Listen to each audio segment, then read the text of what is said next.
Folks, you probably have a screen like this at home, either on your window, see a little screen, or on your lanai cage. And sometimes they get to the point where they have to be replaced. Well, and you're given an option. You can keep the same weave that you have now, or you can get an even tighter weave, as they try to tell you that tighter weave will keep out what they call no see-ems.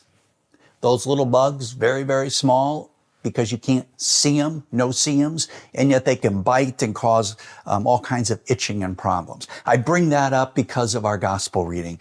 In our gospel reading, the religious leaders were trying to thwart God's game plan, and they wanted to change it.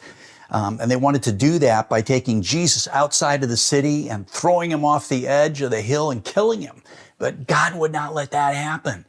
And instead, all of a sudden, Jesus could walk through the crowd and nobody could touch him. It's like we can't even see him. We can't touch him because God would not let his game plan be changed.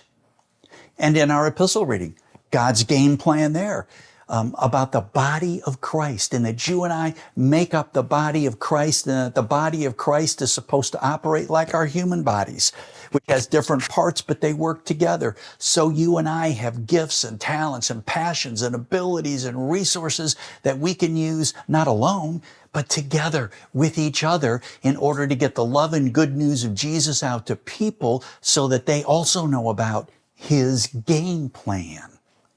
And in our Old Testament reading, Nehemiah was sent to Jerusalem to rebuild the walls of Jerusalem that had been destroyed. But he was facing enemies who did not want those walls rebuilt.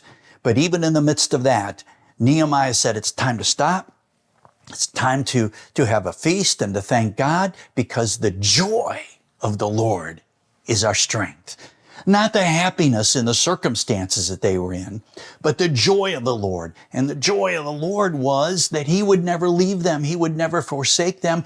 And he would never change his game plan to rescue us from the judgment of our sin. Folks, what's God's game plan for your life? How is he using you?